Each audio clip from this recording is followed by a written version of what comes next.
C'est la raison pour laquelle je vis. C'est la raison pour laquelle je vis. C'est la raison pour laquelle pour t'adorer, mon Dieu.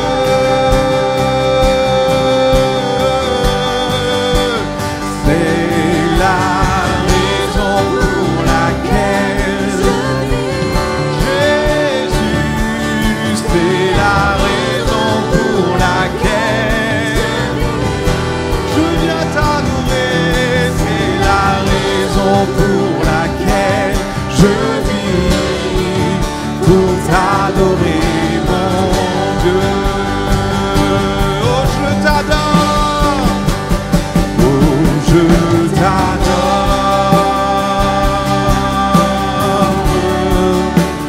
Oui, je t'adore.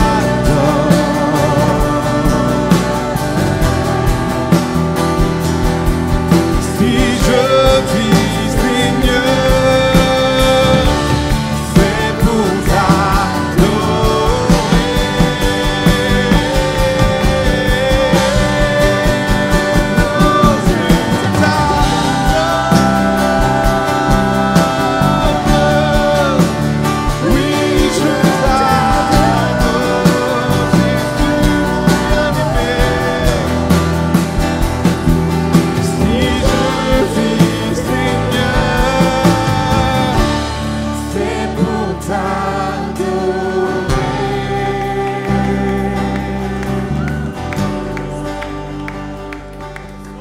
Si je vis, Seigneur, c'est pour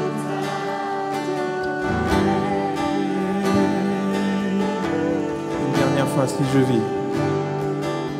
Si je vis, Seigneur,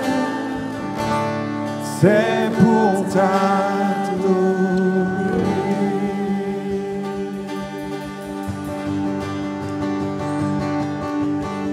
Alléluia. On va se lever, on va se réjouir ensemble dans la présence de notre Dieu. Amen.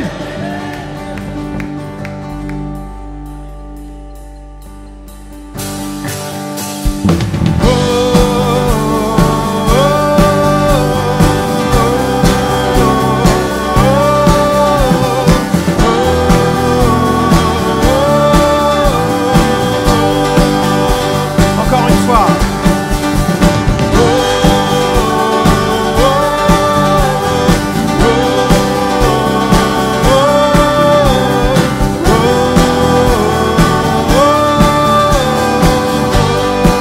Offrons au Seigneur ensemble.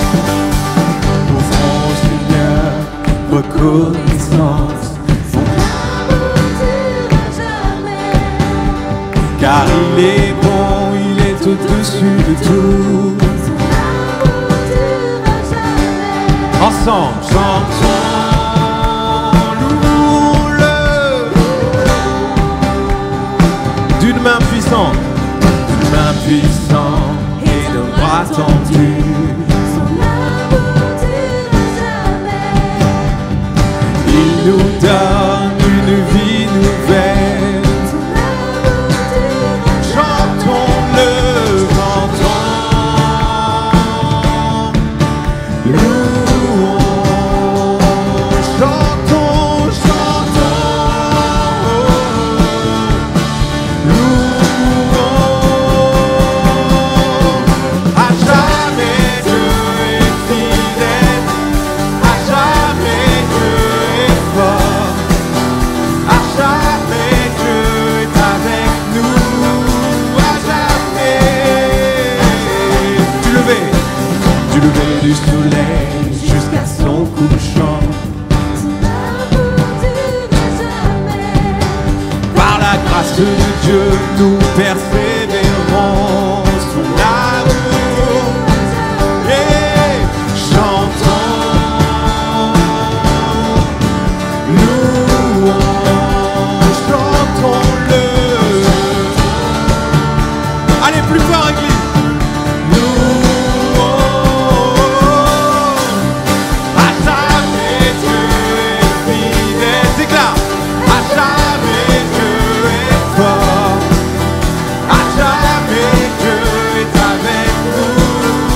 veux ce matin. Non. Je veux voir des petits pas de danse dans la présence de notre Seigneur. Nous chantons. Allez, plus fort.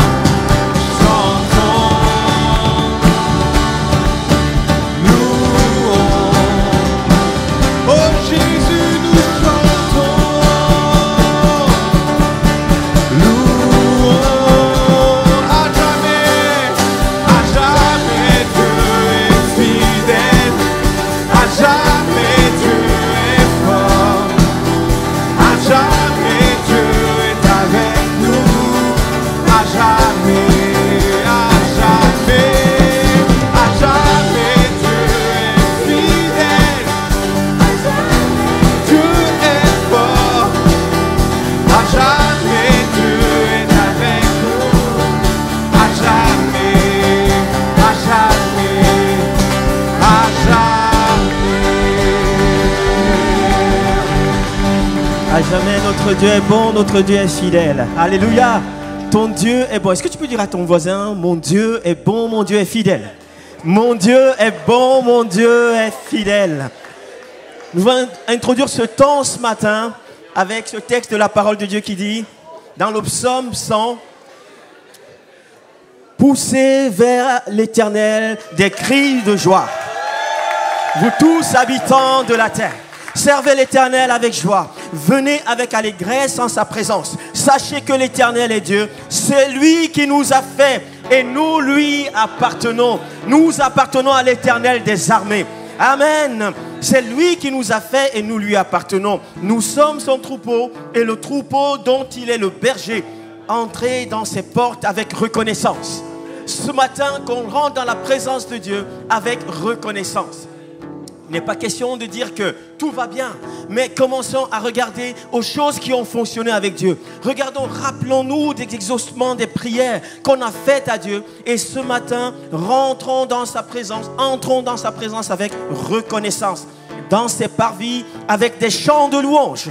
Célébrez-le, bénissez son nom, car l'Éternel est bon. Sa bonté dure éternellement et sa fidélité de génération en génération. Amen. Que ce matin soit le jour de joie. C'est le jour que l'Éternel a fait. C'est le jour que l'Éternel a fait. Et nous voulons le célébrer. Nous voulons déclarer ce matin, Seigneur, par-dessus tout, Seigneur, je veux déclarer que tu es bon ce matin. Amen. Alors que, vous savez, c'est un culte un peu spécial. Nous aurons en même temps notre assemblée générale qui va suivre juste après. Donc, ne perdons pas de temps. Pour louer le Seigneur, ne perdons pas de temps. N'attendons pas une atmosphère. N'attendons pas une ambiance. Mais nous changeons l'atmosphère par notre attitude.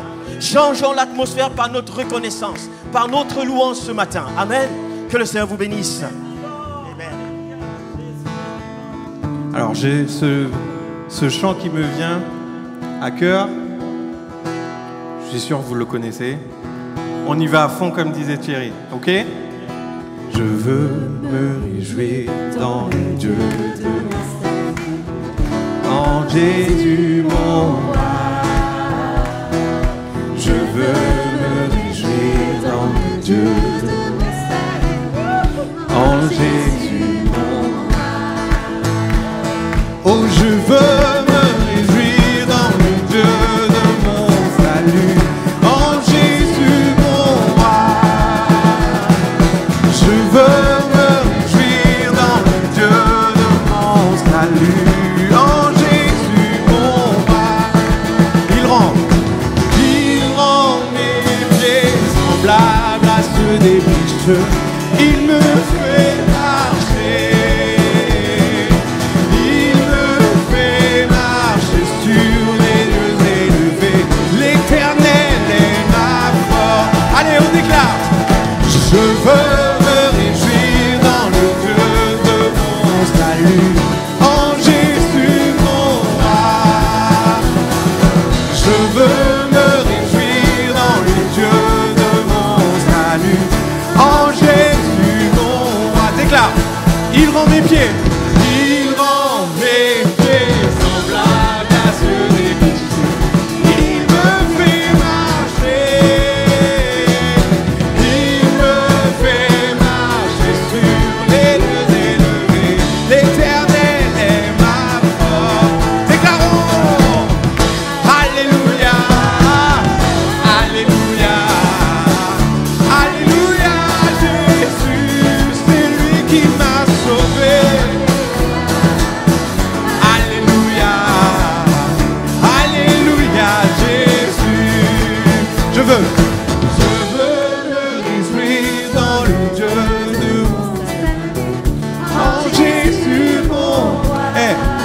faut qu'on danse là ce matin. Dans les dieux de mon salut, en Jésus mon roi, je veux me réjouir. Je veux me réjouir dans les dieux de mon salut, en Jésus mon roi. Je veux me réjouir dans les dieux de mon salut, en Jésus mon roi. Alléluia. Une dernière fois. Alléluia. Alléluia. Alléluia, Jésus. Alléluia. Alléluia. Une toute dernière fois. Alléluia. Alléluia. Alléluia, Jésus. C'est lui qui nous a sauvés.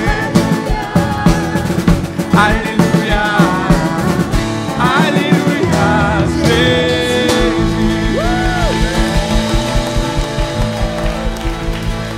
Alléluia. Oh, oh, oh, oh, oh. Oh, oh, oh, oh, oh, oh, oh,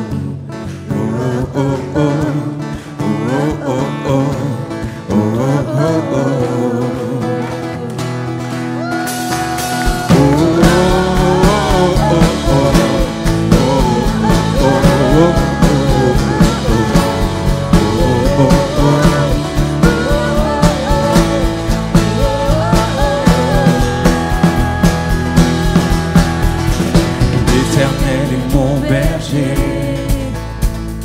de rien je ne manquerai. Oh mon âme, chante mon âme, pas à pas il me conduit. Au bord des eaux calmes je le suis. Oh mon âme, chante mon âme. Oui, toujours le bonheur et la grâce m'accompagneront devant sa face. Dans sa présence, tellement de joie, tellement de joie. Hey!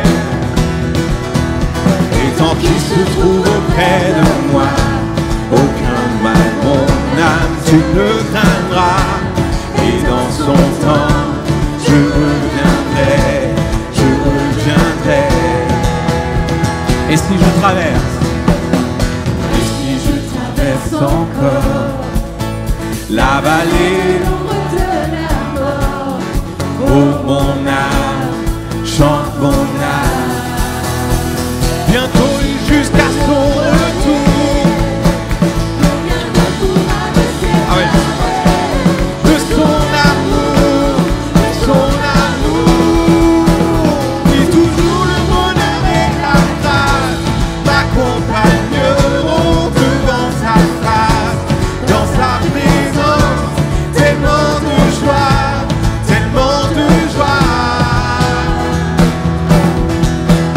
Et tant qu'il se trouve près de moi, aucun mal, mon âme, tu ne craindras. Et dans son temps, je reviendrai, je reviendrai. Ensemble, Yahweh, fais briller sur moi ton soleil. Yahweh, Yahweh, ta lumière. Oh Yahweh, ta lumière éclaire mon sentier. Yahweh, Yahweh, Yahweh. Bientôt il viendra nous chercher, et dans sa maison j'habiterai. Oh mon âme, chante mon âme. Bientôt il mon âme chante son amour tous les jours, tous les jours. Oui, toujours le bonheur et la grâce. Ensemble, allez, faut m'aider ce matin. Dans sa présence, tellement de joie, tellement de joie. Et tant qu'il se trouve près de moi. Alléluia. Et dans son temps, je reviendrai. Alléluia. Yahweh.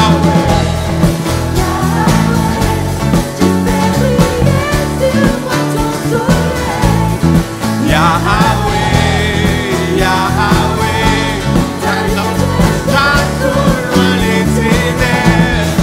Yahweh, Yahweh, ta parole éclaire mon sentier.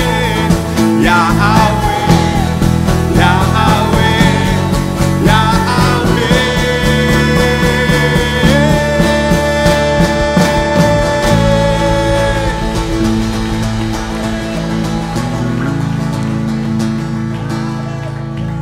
Yahweh, Yahweh, tu fais briller sur moi ton soleil. Yahweh, Yahweh, ta lumière chasse au loin les ténèbres. Yahweh, Yahweh, ta parole éclaire mon sentier. Yahweh, Yahweh, Yahweh. Merci Jésus.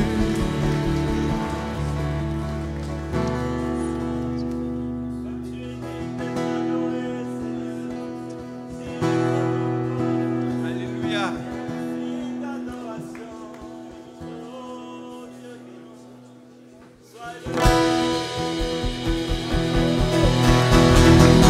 Et on va continuer à célébrer.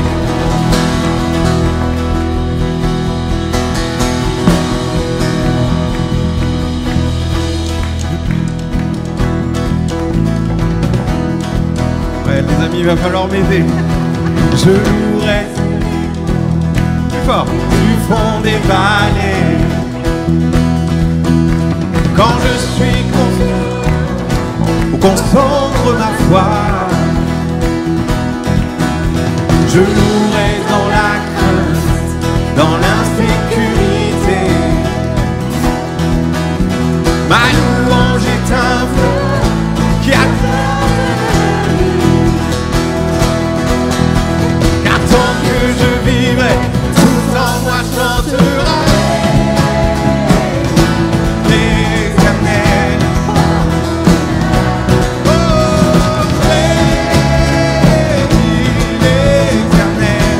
Oh, mon âme, je louerai, peu importe ce que dicte mon âme. Je louerai car je sais que tu restes au contrôle. Hey. Ma louange est une âme, elle est bien plus qu'un chant. Ma louange est un cri qui atténue les rives. Car tant que je vivrai, tout en moi chantera l'Éternel. Oh mon âme, bénis l'Éternel. Oh mon âme, oh j'élève mon Dieu et nous chanterons bénis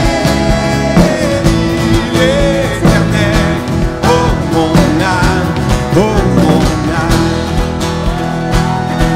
oh mon âme. Ensemble. Pour ton autorité, ta majesté, pour ta victoire, oh Dieu, je te louerai. Pour ta fidélité, ta sainteté, pour ta puissance, oh Dieu, je te louerai. Pour ton autorité, je te louerai. Pour ta fidélité, je te louerai. Chantons. Alléluia. Oh mon âme,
Alléluia. Je bénirai l'Éternel, sa louange sera toujours dans ma bouche. Alléluia. Alléluia.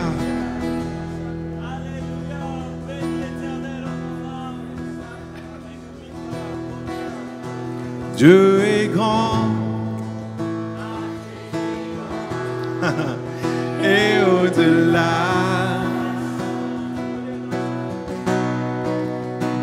plus que tout ce que nous demandons ou imaginons. ses promesses, oui et Amen. se réalisent. Sa parole, toujours sûre et certaine, s'accomplira. Ensemble. Car il est vivant, mon Dieu, il est puissant. Dieu de l'impossible, je sais. Tout accompli, tout accompli. Il est sans limite. En lui je peux tout accomplir, tout accomplir. Dieu est grand, majestueux, il est roi.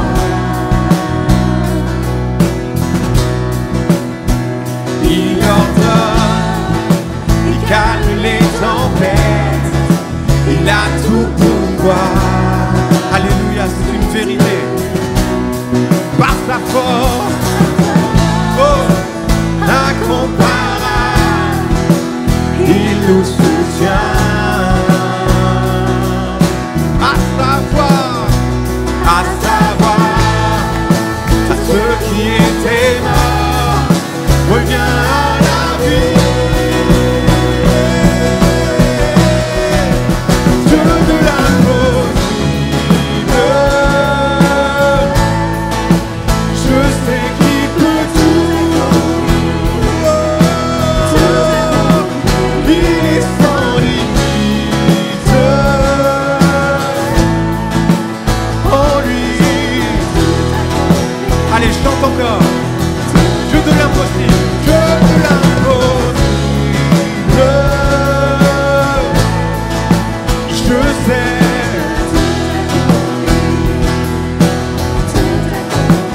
Il est sans limite.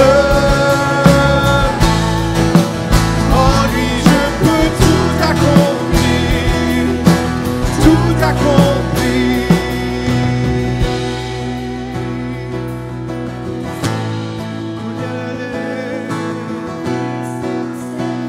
Déclare, déclare. Oh là là, à lui soit tout l'honneur, Puissance et force, louange et gloire. à jamais. Oh, à lui soit tout l'honneur, puissance et force, louange et gloire.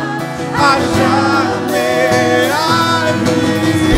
Tout l'honneur, puissance et force, louange et gloire. Allez, on déclare encore. À lui soit tout l'honneur, Puissance et force, louange et gloire. À jamais, à lui soit tout l'honneur, puissance et force, louange et gloire. À jamais, Dieu de l'impossible.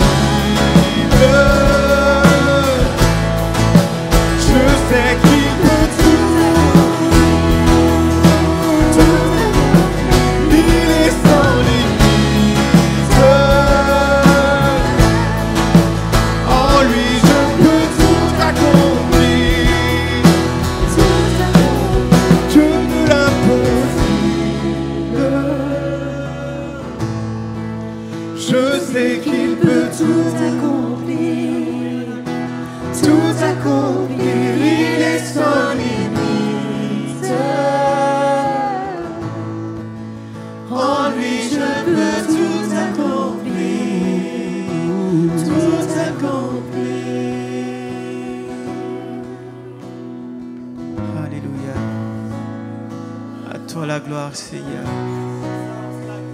À toi toute la gloire, Seigneur. Jésus.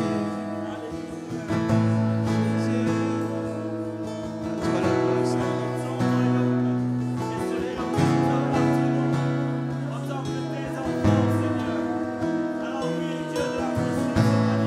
Oui, notre Seigneur, nous bénissons ton nom, Seigneur. La puissance et la gloire. Au siècle des siècles. À toi la et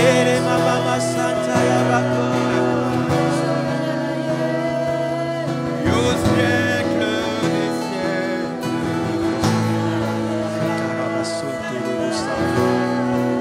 À toi. Louons le Seigneur ensemble. Élève ta voix là où tu es. Loue le Seigneur en langue. Chante un chant nouveau pour le Seigneur. Chante un chant nouveau. Yore mama maso korobosa. Yere masa imaso. Nous louons ton nom. Nous bénissons ton nom. Yeah.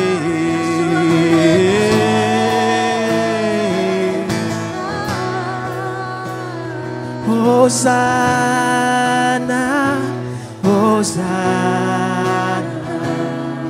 Hosanna à toi, Seigneur. Eremaso.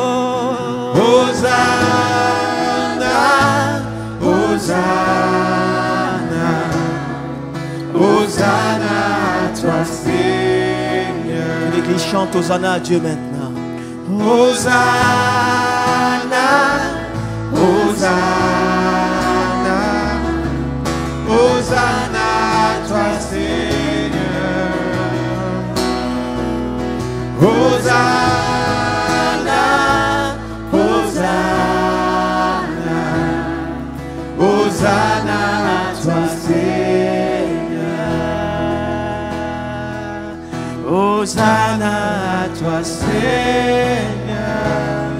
Hosanna à toi. Hosanna à toi, Seigneur. Nous louons ton nom. Hosanna à toi, Seigneur. Hosanna à toi, Seigneur. Hosanna, Hosanna au très haut. Hosanna à toi, Seigneur. Alléluia. Si je parle les langues des anges, et même celles, si je parle les langues des hommes, et même celles des anges, mais que je n'ai pas l'amour, je suis comme un cuivre qui résonne ou une cymbale qui retentit. Et ce matin, alors qu'on va se rapprocher de cette table du Seigneur, un moment aussi important dans notre culte, on veut s'approcher avec crainte et tremblement. Mais on ne veut pas le faire de manière rituelle. Mais on veut chaque fois qu'on s'approche de cette table, avoir conscience qu'une seule chose demeure. La Bible dit que la foi, l'espérance et l'amour. Mais la plus grande de ces choses, c'est l'amour. Et que ce matin, nous nous approchons de cette table avec conscience que si nous sommes là, c'est parce que Dieu a tant aimé le monde. Il a donné par amour, il a tant aimé. Et ce matin, ma question, aimons-nous Dieu de tout notre cœur? Aimons-nous Dieu de tout notre cœur? Et si c'est le cas, la deuxième question qui vient juste après, aimons-nous notre prochain comme nous-mêmes? Aimons-nous véritablement? Aimer, ça ne veut pas dire qu'on est d'accord avec tout. Aimer ne veut pas dire qu'on laisse tout passer. Aimer, ça ne veut pas dire qu'on est dans un monde de bisounours. Mais aimer, c'est de prendre premièrement conscience que nous avons été aimés. Je ne peux pas aimer si je n'ai pas conscience que moi j'ai été aimé. Et Dieu m'a aimé malgré ce que j'étais. J'ai envie de dire, Dieu m'aime aujourd'hui malgré ce que je suis. Je ne suis pas encore parfait, mais Dieu m'aime. Et quand tu regardes ton frère et ta soeur à côté de toi, est-ce que tu l'aimes malgré ce qu'il est encore? Amen. Est-ce que tu l'aimes malgré ses défauts, ses multiples défauts que tu vois? Et avec les petites qualités quand même. Les petites qualités. Est-ce que tu l'aimes quand même? Oh, chers amis, j'amène les choses avec un peu de légèreté parce que c'est bien de temps en temps. Mais ô combien c'est important. La Bible dit que si tu n'aimes pas, tu es comme une cymbale qui retentit. Si je n'aime pas, je suis comme une cymbale qui retentit. Et plus loin dans ce texte, il va même dire, si tu n'aimes pas, tu n'es rien. Le jour où j'ai eu une révélation personnelle de ce texte, j'ai pris peur de moi-même. Je me suis fait peur. La Bible dit, si je n'aime pas, je ne suis rien, Thierry, je ne suis rien. C'est la personne, voilà, je ne suis rien. C'est tellement fort. Où on peut faire des choses extraordinaires. On peut faire des choses extraordinaires. Et le monde peut nous aduler. On peut nous mettre sur les posters 4x4, parler de nous. Mais Dieu nous rappelle les choses essentielles. Tu peux faire des choses extraordinaires. Vous avez vu ce qu'il dit ici. Même lorsqu'on va arriver à parler les langues des anges. Oh, les très très spirituels. Les TTS. Ce matin, il y a un défi qui nous est tous lancé. Nous tous ici.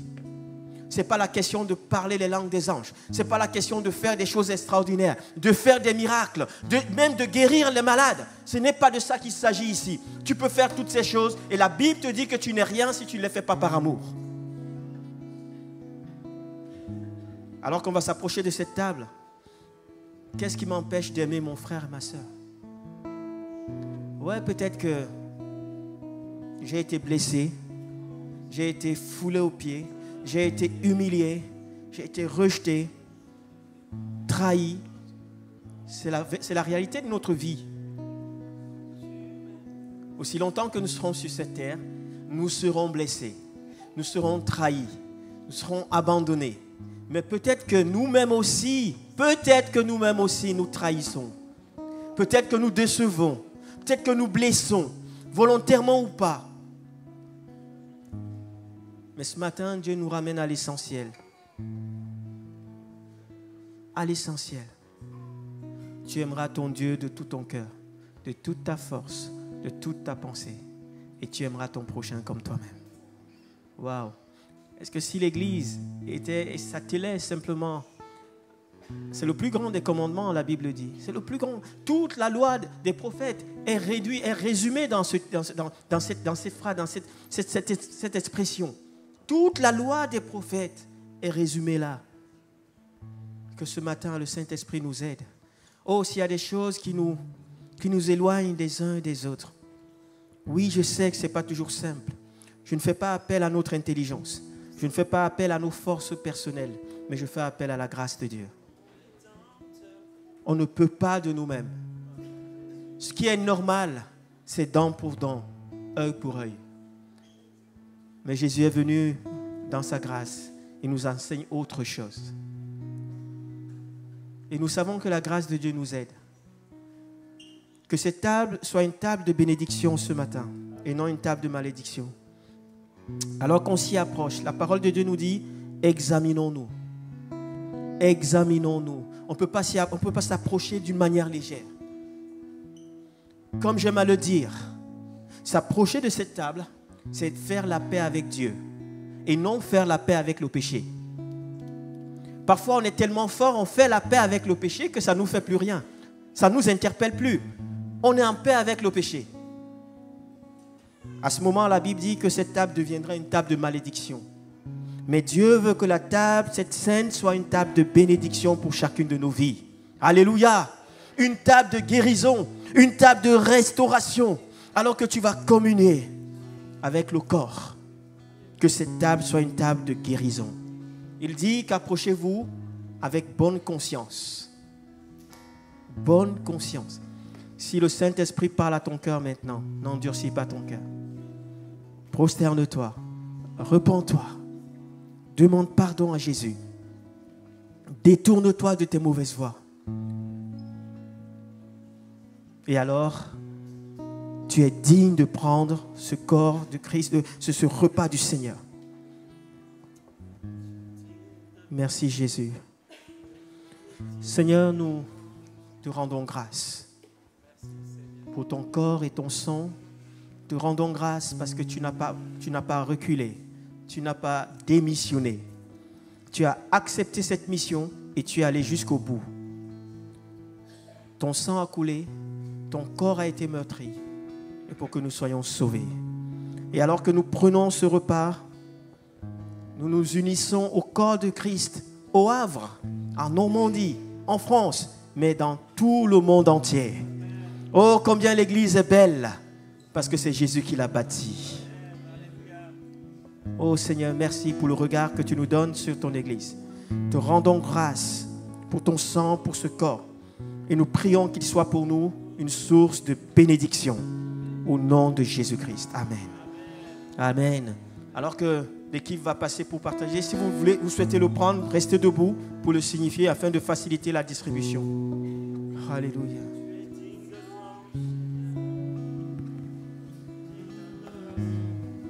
Tu es digne de louange. Tu es digne de louange.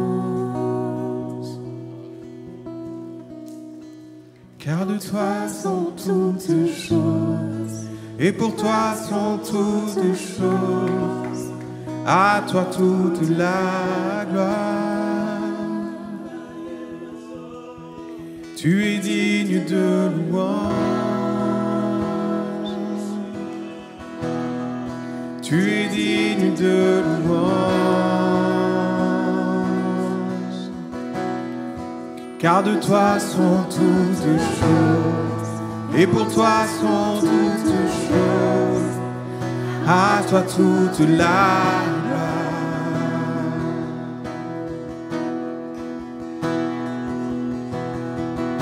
Aucun lieu où je ne veux être, aucun lieu où je ne veux être, aucun lieu où je ne veux être, que dans ton amour, Dans ton amour, aucun lieu où je ne veux être, aucun lieu où je ne veux être, aucun lieu où je ne veux être, que dans ton amour, envoie un feu dans mon âme, incontournable, incontrôlable. Seigneur, je veux plus de toi. Seigneur, je veux plus de toi. Envoie un feu dans mon âme, incontournable, incontrôlable. Seigneur, je veux plus de toi.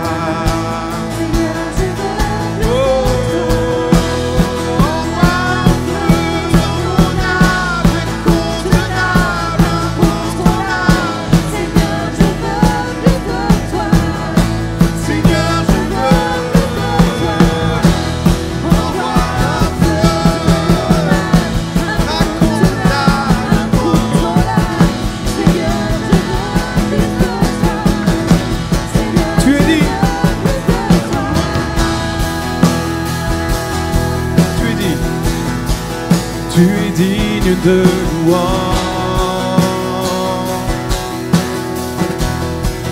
car de toi sont toutes choses, et pour toi sont toutes choses. À toi toute la gloire, Jésus. Tu es digne de louange, tu es digne de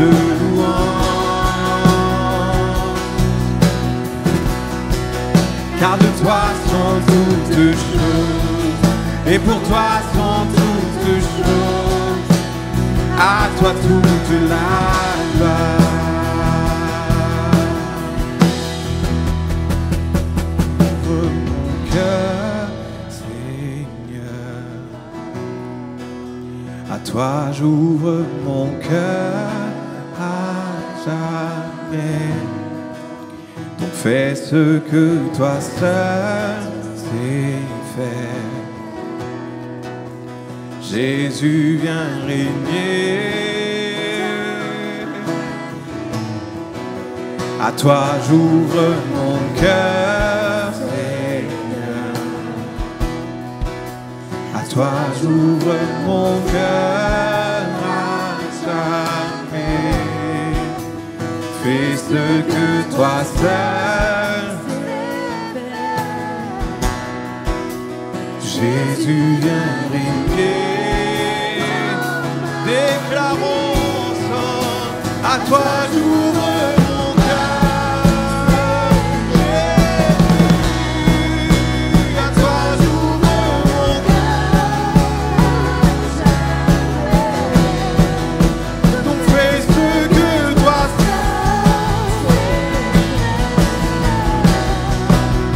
Jésus vient régner.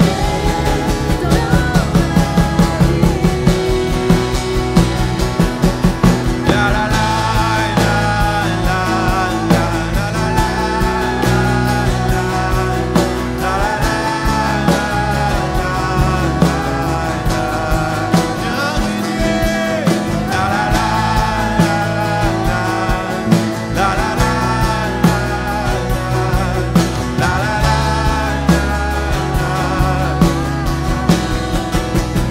tout en moi est ému par ton amour, captivé par qui tu es.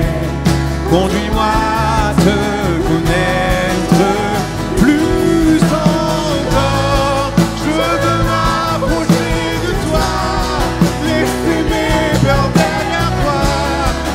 Seigneur, viens toucher, oh tout en moi est ému par ton amour, captivé par qui tu es. Conduis-moi à te connaître plus encore. Je veux m'approcher de toi, laisser mes peurs derrière moi. Seigneur, viens toucher ma vie. Ensemble.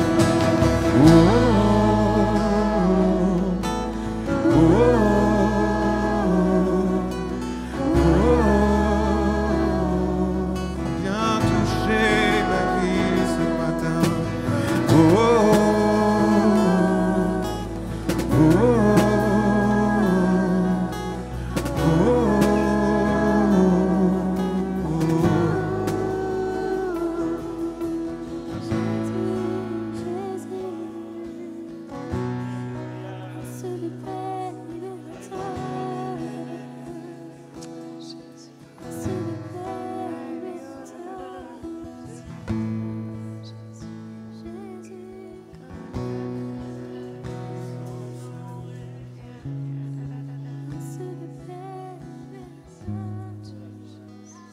Viens régner en moi. Viens régner en moi. Viens régner en moi. Ô Seigneur.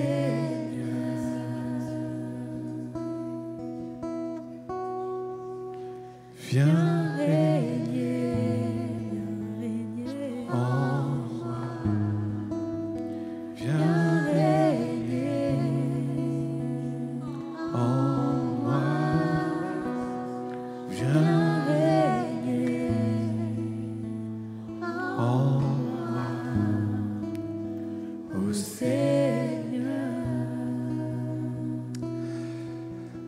Tu as pris la décision d'avancer dans ta vie, de faire un pas nouveau. Et dans ton environnement, je ne sais pas si c'est le travail ou ailleurs, mais il y a, ou dans tes études ou quelque part, il y a une personne qui te rappelle les choses passées auxquelles tu as renoncé. Et à chaque fois que tu la vois, ça ravive quelque chose en toi. Et ce matin, Dieu veut te dire, coupe cette relation. Éloigne-toi de cette relation parce que sinon ça va être un piège pour toi. Et peut-être tu vas devoir quitter quelque chose qui est pour toi un confort, une bonne situation. Dieu te dit, n'aie pas peur, parce que je vais honorer ta décision et je vais pourvoir. Et fais ce pas de foi et je serai avec toi. Moi, il y a quelques années, j'ai fait un baptême de plongée. Et en plongeant, ceux qui ont fait de la plongée, les plongeurs ont une ceinture de plomb qui leur permet de descendre un peu plus en profondeur. Et en fait, j'avais cette pensée-là, parce que moi, quand j'ai fait mon baptême de plongée, j'ai perdu ma ceinture de plomb, et du coup, je suis remontée très rapidement à la surface. Et j'ai cette pensée-là, où je t'encourage, mon frère, ma sœur, à vraiment laisser cette ceinture de plomb qui représente dans ta vie ce qui t'empêche de remonter rapidement à la surface et de te reconnecter avec le Seigneur et vivre les choses qu'il a prévues pour toi. Cette ceinture de plomb, ça peut être des addictions, ça peut être de l'orgueil, ça peut être la colère. Peu importe ce que c'est, mais en tout cas, cette ceinture de plomb, elle te fait descendre et elle t'empêche de remonter rapidement à la surface pour vivre ce que le Seigneur a prévu pour toi. Merci beaucoup, Jonathan Magali. Amen. Nous croyons que Dieu parle. Il parle par les images, il parle par des expériences, il nous parle par les pensées prophétiques.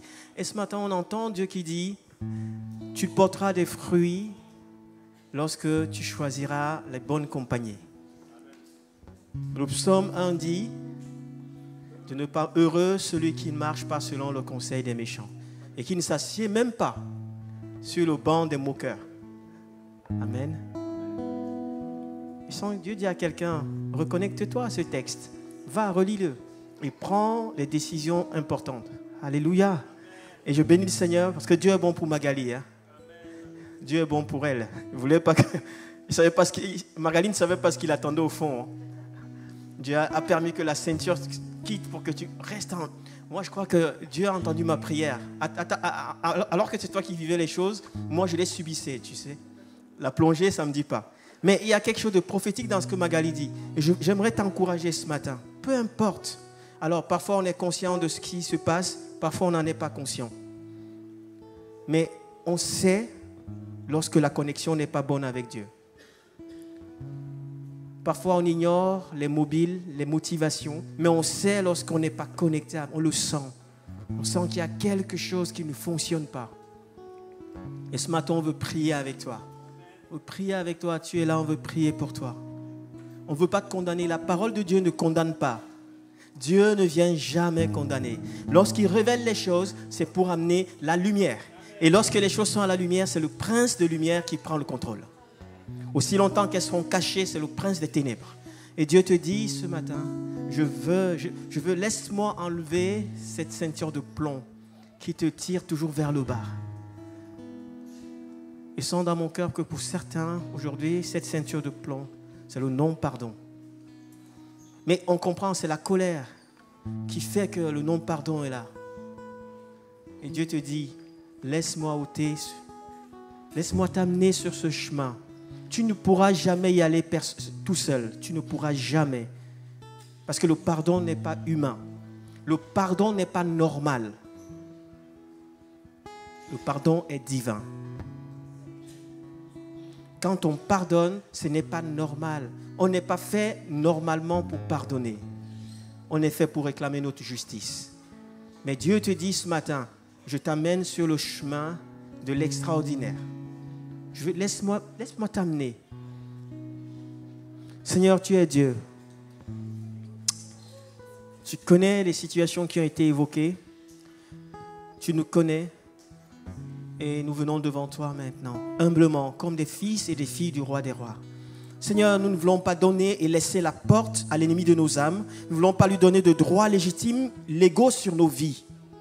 Et Seigneur, nous savons combien le non-pardon, la colère peuvent ouvrir des portes légitimes à l'ennemi de nos âmes.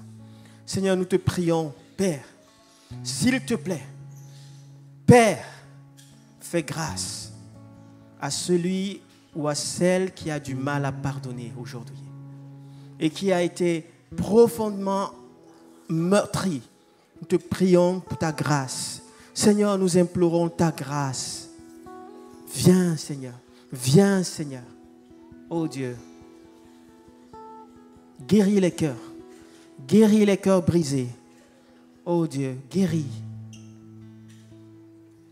Et amène-nous dans cette dimension. Amène-nous dans cette grâce de pardon, Seigneur. Merci parce que tu es fidèle. Tu fais ce que nous ne savons pas faire. Tu fais ce que nous ne pouvons pas faire. Et nous te faisons entièrement confiance. Merci parce que tu nous aimes tels que nous sommes.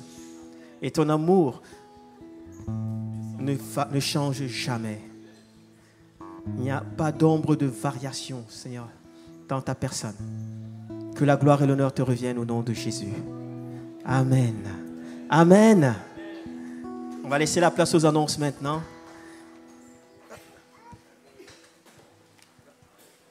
Voici les annonces du jour. Nos veilles de prière sont ouvertes à tous. Nous vous encourageons à y participer. Les plannings et modalités sont présents sur le panneau d'affichage.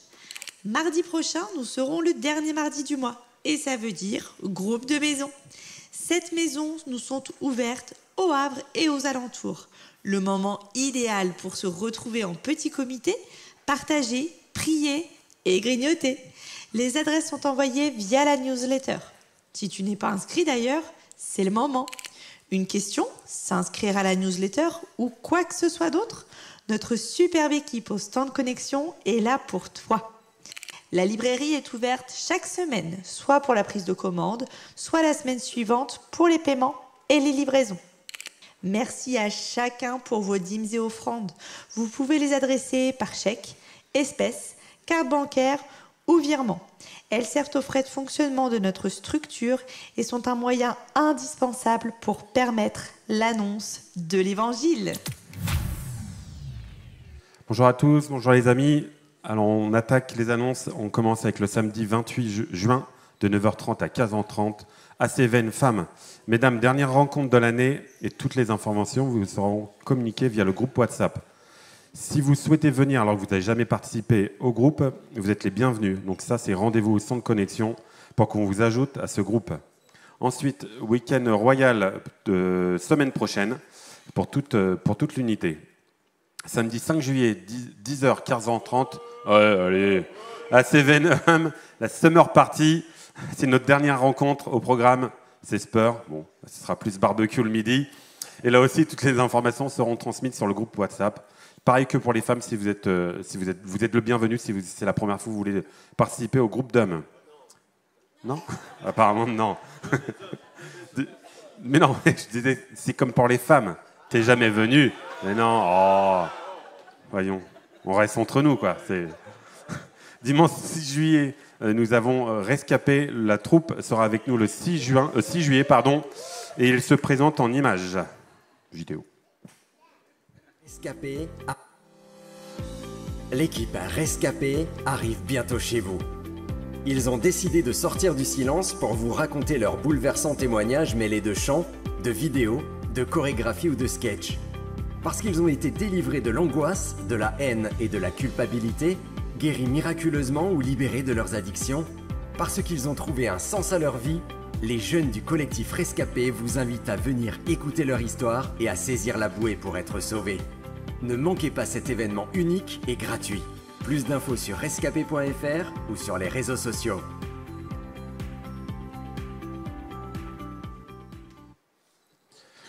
Toujours le 6 juillet, nous aurons notre sortie de fin d'année. Donc réservez la date, nous aurons un pique-nique et on vous communiquera le lieu exact plus tard. Librairie, c'est le dernier dimanche aujourd'hui pour la prise de commande avant la réouverture en septembre. La librairie sera ouverte le 6 juillet uniquement à tous ceux qui ont commandé. Merci de passer prendre votre commande jusqu'au 6 au plus tard. Et ensuite, nous avons une bonne nouvelle, mariage de Elodie et Johan. Voilà, merci pour eux. Il faut les faire se lever apparemment, il faut que vous alliez debout tout le monde et on applaudit, on acclame. Ils sont là? Ah, ils sont là. Ouais, je n'avais pas vu, excusez-moi. Félicitations les amis pour ce grand jour. La célébration aura lieu le 26 juillet, ici même, à 15h, et suivi d'un vin d'honneur. Et ils nous font la joie d'inviter l'ensemble de notre assemblée. Donc, venons les soutenir, les remercier et les féliciter de leur union.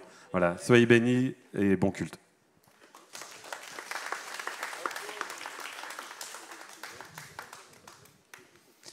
Bonjour à tous. Alors, j'ai la joie d'être là ce matin devant vous pour vous faire une annonce. La parole de Dieu dit « Allez, faites de toute nation des... » Merci. « Allez, faites de toute nation des... » Ok, alors le Seigneur nous envoie. « Allez, faites » sont des verbes de mouvement. On est bien d'accord avec ça. Et notre but, vous savez, ce n'est pas de remplir des salles. Notre but, c'est que des âmes soient gagnées à Christ. Passe de la mort à la vie. Amen. et qu'ils rejoignent l'Église de Christ. Pourquoi? Parce que le Seigneur l'a voulu comme ça. Il a fait de nous des ambassadeurs pour que nous témoignions de ce qu'il a fait dans nos vies. Le Saint-Esprit convainc les cœurs de péché, justice et jugement, et le Seigneur ajoute chaque jour à l'Église ceux qui ont cru. Amen. Donc nous, notre rôle est bien de témoigner. Est-ce qu'il y a des hommes et des femmes qui ont eu des vies transformées par Jésus? Amen. Gardez les mains bien hautes, c'est important. Vous êtes bien fiers? Et vous avez envie de témoigner? Ok. Ah, vous êtes prêts, hein? J'aime bien, moi, engager tout le monde et après on y va ensemble. On va ouvrir un nouveau créneau de culte à partir de mi-septembre. Alléluia. On va l'ouvrir sur un nouveau terrain, enfin un terrain qu'on connaît bien, mais finalement est un terrain qu'on va se réapproprier, qui est le terrain de Bléville.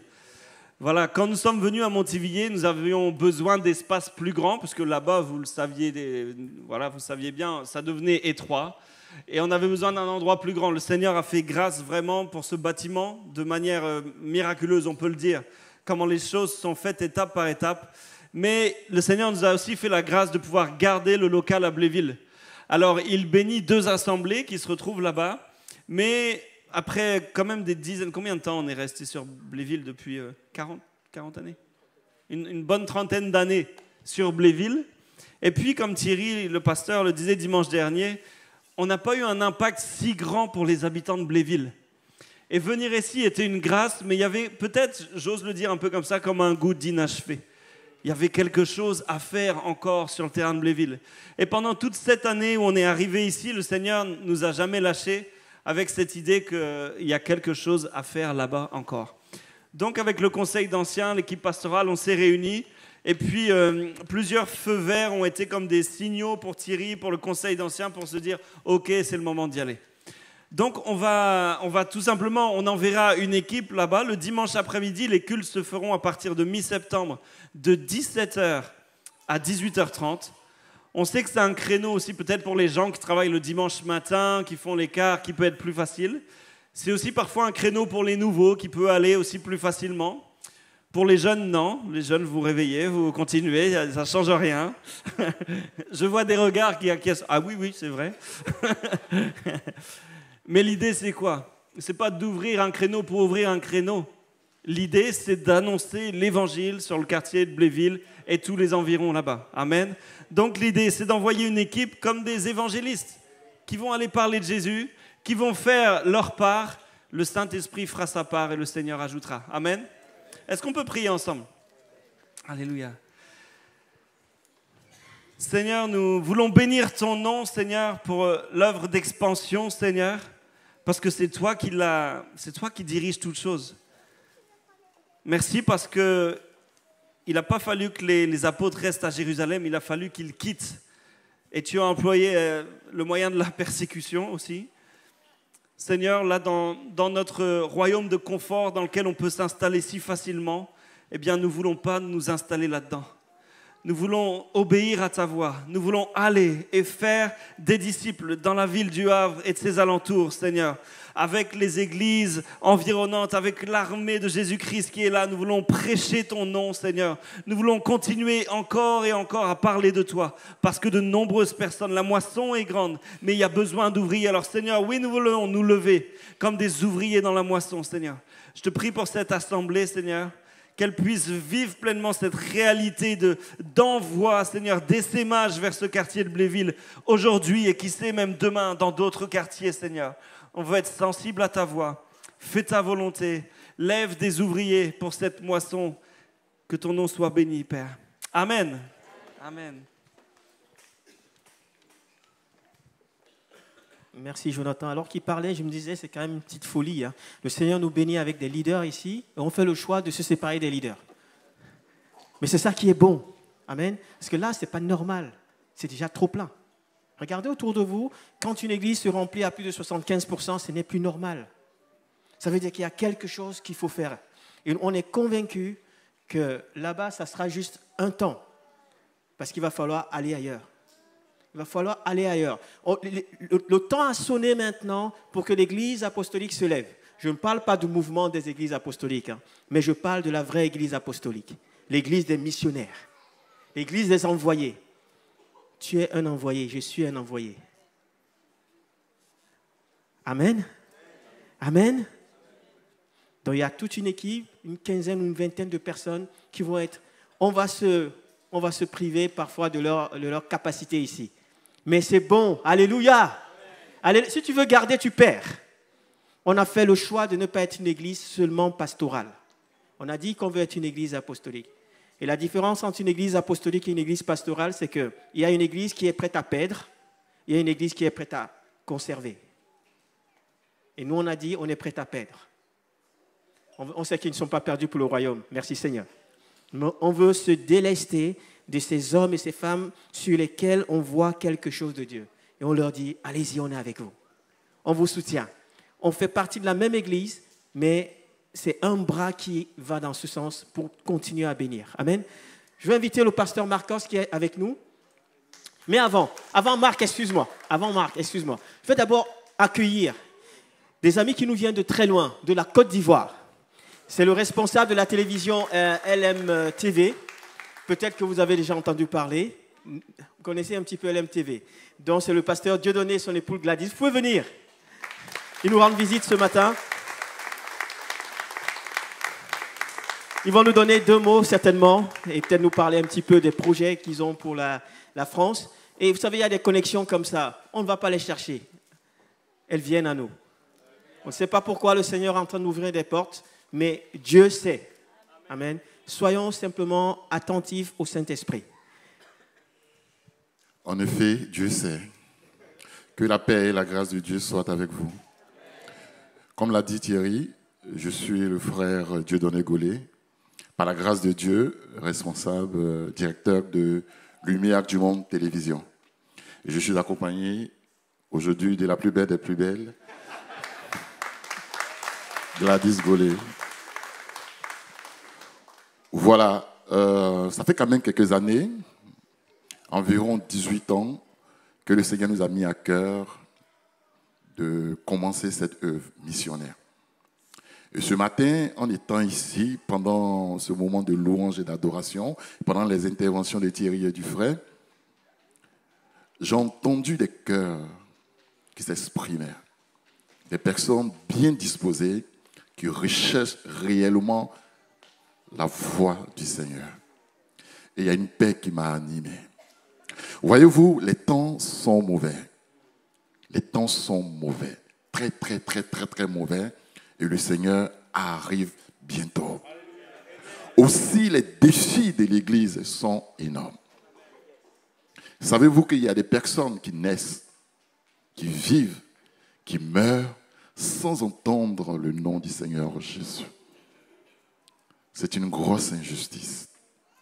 Savez-vous qu'il y a des personnes qui entendent la voix de Dieu, qui sont engagées, mais quelques années plus tard, sont endoctrinés par des fausses doctrines. Savez-vous que les temps sont mauvais? Aujourd'hui, nous avons besoin d'être tout le temps en contact dans la présence du Seigneur, quand c'est possible. À travers cette œuvre, qui est Lumière du Monde Télévision, nous diffusons la bonne parole de Dieu, la saine doctrine de Dieu. Bien-aimés, c'est notre mission. Gagner des âmes à Christ, mais aussi travailler à l'édification de l'Église. Il faut une croissance spirituelle. Pour cela, nous collaborons avec des pasteurs, partenariat avec des églises, et des pasteurs viennent nous rendre visite dans nos studios à Abidjan pour enseigner ce que le Seigneur leur a enseigné. Bien-aimés frères et sœurs, Lumière du Monde Télévision est votre chaîne de télévision. C'est vrai, nous ne travaillons pas pour avoir... Notre objectif n'est pas d'avoir des milliards de téléspectateurs. Notre objectif est de diffuser la parole de Dieu. Et nous croyons que c'est le Saint-Esprit de Dieu qui convainc et qui touche les cœurs. Aujourd'hui, Dieu fait grâce et l'œuvre avance. Mais elle a aussi besoin de vous pour que vous puissiez prier pour elle, mais aussi pour que le pasteur Thierry, Dieu voulant, puisse un jour aussi être dans nos studios pour partager la bonne parole de Dieu. Nous sommes présents par la grâce de Dieu en France. Je vous l'ai dit. Les studios sont à Abidjan, mais LMTV, Lumière du Monde Télévision, a été la première télévision chrétienne évangélique à être diffusée en France. Et c'est dans le bouquet Free, au numéro 455. C'est une opportunité que le Seigneur a ouverte pour que sa bonne parole soit diffusée. Bien-aimés, Lumière du Monde Télévision est votre chaîne de télévision. Sentez-vous libre à suivre ces émissions. Et ceux qui peuvent aussi se rendre à Abidjan, quand vous êtes des passants à Abidjan, n'hésitez pas à venir dans nos studios. Le Seigneur vous réserve beaucoup de bonnes choses sur nos antennes.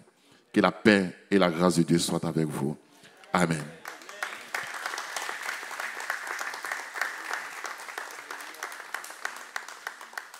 Merci beaucoup. Ce sont nos frères des Assemblées de Dieu de la rue Cassard qui nous ont mis en relation avec Gladys et Dieudonné. Et vraiment, c'est un privilège pour nous de faire leur connaissance et le Seigneur sait ce qu'il a prévu pour la suite. Amen. Nous allons inviter le pasteur Marc, qui n'est plus à présenter, qui est venu avec Denise, qui est toujours tranquille. Denise, on t'accueille. Sois béni. Alors, quand vous regardez Denise, vous n'avez pas besoin de trop la regarder. Regardez Rachel, c'est Denise. Marc, sois béni. Merci.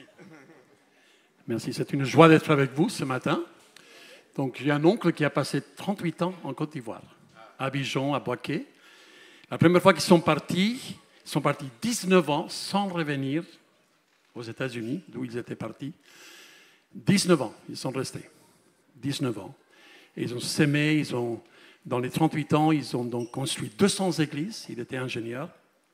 Ils ont construit 200 congrégations. Et donc, ils ont laissé leur vie à Abidjan. Et en 92, il est parti auprès du Seigneur, mais il ne faisait que parler de la Côte d'Ivoire. On a beaucoup, beaucoup prié. Amen.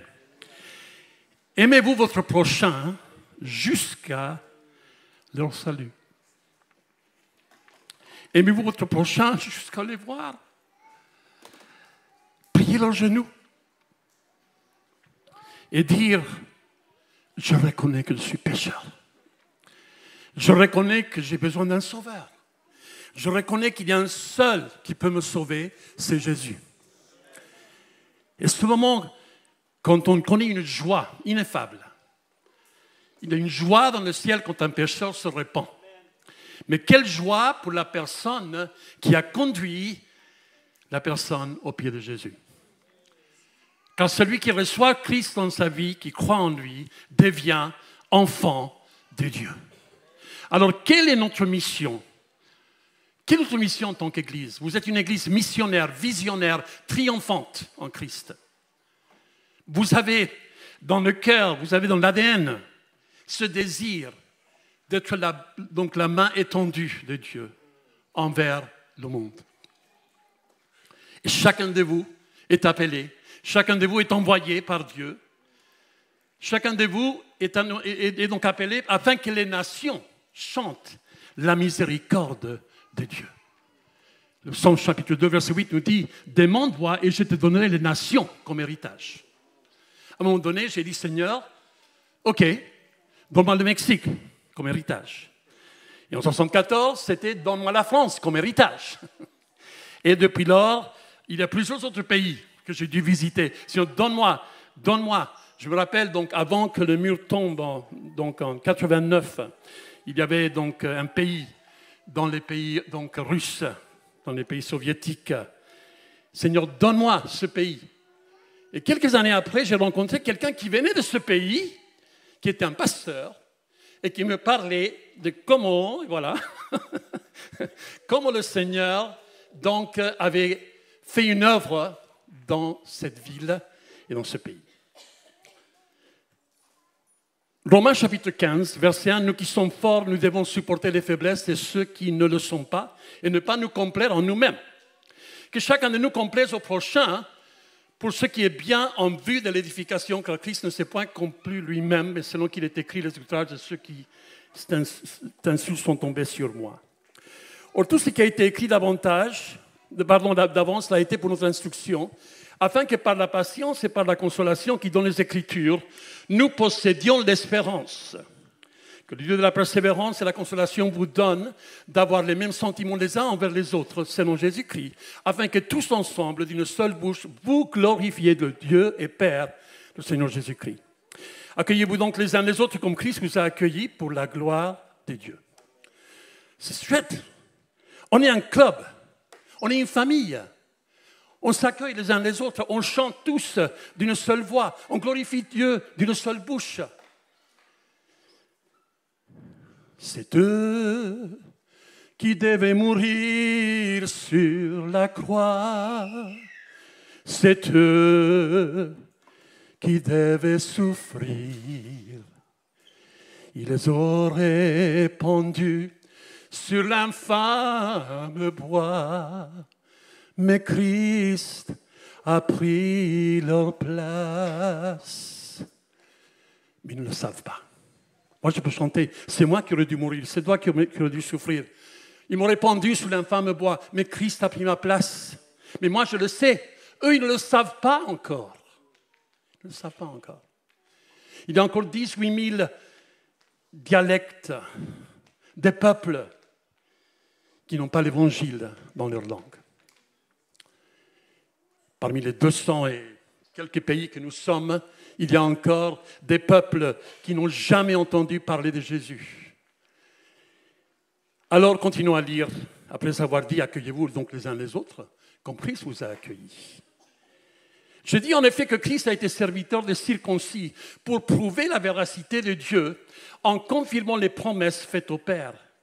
Tandis que les païens glorifient Dieu à cause de sa miséricorde, selon qu'il est écrit, c'est pourquoi je te louerai parmi les nations et je chanterai à la gloire de ton nom. Il dit encore, nations, réjouissez-vous avec son peuple.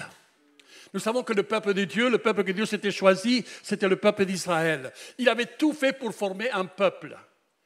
Et quand on fait le jeûne et prière, on pense souvent à ce verset en 2 Chroniques chapitre 7 et verset 14, « Si mon peuple, sur qui est invoqué mon nom, s'humilie, prie et cherche ma face, et se détourne de ses mauvaises voies, je l'exaucerai des cieux et je viendrai guérir son pays. » Le peuple de Dieu a été choisi. Mais la Bible dit que le peuple de Dieu a rejeté Jésus. Il est venu aux siens et les siens ne l'ont point reçu. Et parce que les siens ne l'ont point reçu, il a donné à tous ceux qui croient et tous ceux qui le reçoivent de devenir enfants de Dieu. Alors nous sommes à la recherche des nations qui vont chanter la miséricorde de Dieu. Nous sommes tous des missionnaires. Nous devons tous prier pour que les païens, les non-convertis, chantent la gloire de Dieu. Jésus a dit en Jean chapitre 20, verset 21, Jésus dit, la paix soit avec vous, comme le Père m'a envoyé, je vous ai aussi envoyé. Quelle était la mission à laquelle ils étaient envoyés? À faire que les païens, un jour, glorifient Dieu pour sa miséricorde. Qu'est-ce qu'il est dit en Pierre? Nous allons lire en 1 Pierre chapitre 2. 1 Pierre chapitre 2. Verset 4, approchez-vous de lui. Pierre vivante, rejetée par les hommes, mais choisie et précieuse devant Dieu. Et vous-même, comme des pierres vivantes, édifiez-vous pour former une maison spirituelle, un saint sacerdoce, afin d'offrir les victimes spirituelles agréables à Dieu par Jésus-Christ. Car il est dit dans l'Écriture, voici je mets en Sion une pierre angulaire, choisie, précieuse, et celui qui croit en elle ne sera point confus. Ensuite, au verset 8, il dit, vous au contraire, vous êtes une race élue, un sacerdoce royal, une nation sainte, un peuple acquis, afin que vous annonciez les vertus de celui qui vous a appelé des ténèbres à son admirable lumière. Vous qui autrefois n'étiez pas un peuple et qui maintenant êtes le peuple de Dieu, vous qui n'aviez pas obtenu miséricorde et qui maintenant vous avez obtenu miséricorde. Dieu nous a fait miséricorde, nous a fait grâce, afin que le monde sache qu'il y a un chant de miséricorde à entonner. Quelle est la mission? Nous avons connu le battement du cœur de Dieu. Nous, en tant que missionnaires, en tant que pasteurs, mais en tant que missionnaires en France depuis 44 ans, en tant que missionnaire au Mexique depuis mon enfance et jusqu'à mon départ en 81, nous avons connu le battement du cœur de Dieu. Mon père est décédé il y a 40 ans, mais il avait un message qui vous aurait scotché. Demandez à Dieu des lentilles de contact qui viennent de lui pour que vous puissiez voir le monde comme lui le voit. Demandez à Dieu un pacemaker pour que vous sachiez comment bat son cœur pour ce monde. Alors, Dieu est passionné, mais patiemment engagé à faire connaître la grandeur de son nom. Ce n'est pas un Dieu égoïste, c'est un Dieu qui nous a créés, c'est un Dieu qui nous a donné la joie de le connaître, qui nous a donné la joie de nous approcher de lui. En Ésaïe chapitre 12, c'est un petit chapitre que vous pouvez mémoriser facilement, 6 versets. Tu diras en ce jour-là, je te loue ô Éternel, car tu as été irrité contre moi, c'est vrai. Mais ta colère s'est apaisée et tu m'as consolé. Voici Dieu est ma délivrance, je serai plein de confiance et je ne craindrai rien, car l'Éternel est ma force, le sujet de mes louanges. Vous puiserez de l'eau avec joie aux sources du salut et vous direz en ce jour-là, louez l'Éternel, invoquez son nom, publiez ses œuvres parmi les peuples. Rappelez la grandeur de son nom, célébrez l'Éternel car il a fait des choses magnifiques, qu'elle soit connue par toute la terre. Pousse des cris de joie dans les grèces habitants de Sion, car il est grand au milieu de toi, le Saint d'Israël. Tu te rappelles quand il était irrité contre toi? Tu te rappelles quand tu t'es réveillé chaque matin avec la culpabilité? Tu te rappelles quand tu te disais, mais à quel moment la police de la moralité va venir me chercher? Oui, il était irrité, mais sa colère s'est apaisée. Pourquoi? Parce que Jésus-Christ est mort sur la croix. Alléluia. Sa colère s'est apaisée. Et aujourd'hui, nous chantons sa louange. Nous vivons pour que, en entendant le chant de Dieu, quand Thierry disait qu'il y a un groupe qui va partir, on ne ferme jamais la main. Seigneur, ok. Voilà, prends-les. Prends-les, multiplie. Voilà, tu fais ce que tu veux. Seigneur, agis en eux. Alléluia. Et chacun qui va partir va être à l'origine d'une forêt, la Bible dit, en Ésaïe chapitre 61. D'un petit plus grand nombre, ils deviendront une plantation à la gloire de l'Éternel. L'Esprit de l'Éternel est sur moi, Ésaïe 61. Il m'a oint pour porter une bonne nouvelle aux malheureux. Il m'a oint pour guérir ceux qui ont le cœur brisé. Il m'a oint pour annoncer à l'aveugle qu'il peut être guéri. Il m'a oint pour libérer les captifs. Il m'a oint pour aider les personnes à se dépouiller donc de cet esprit abattu et se revêtir avec un vêtement de louange. Afin qu'on les appelle des térébintes de la justice, une plantation pour l'Éternel. Chacun de nous, on est à l'origine, comme une arbre planté près d'un courant d'eau, on est à l'origine d'une forêt, des orangers, des citronniers, des pommiers. Chacun ne méprise pas ce que Dieu a fait en toi. On dit que la personne la plus timide sur la face de la terre, à la fin de sa vie, aurait une influence sur 10 000 personnes. Imaginez, la personne la plus timide. C'est toujours impressionnant quand on assiste à des funérailles. Moi, j'étais ici à des funérailles avec des personnes que j'avais emmenées à Christ à l'âge de 95 ans. Cette dame, elle avait 8 enfants. Elle avait toute une descendance. Vous savez combien de personnes ont assisté à ces funérailles? 3. Je disais, mais quand même. Je me rappelle qu'elle me parlait de sa famille, je me rappelle donc qu'elle parlait de ce que son mari et elle avaient fait, etc. 3 personnes. Mais malgré cela, c'est une personne qui a laissé des traces. Et nous laissons des traces.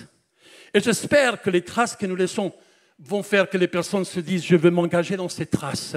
Et si ces traces me conduisent vers Jésus, si ces traces me conduisent vers le bon port, que je pourrais gagner des âmes pour Christ, que je pourrais voir des personnes devenir disciples de Jésus.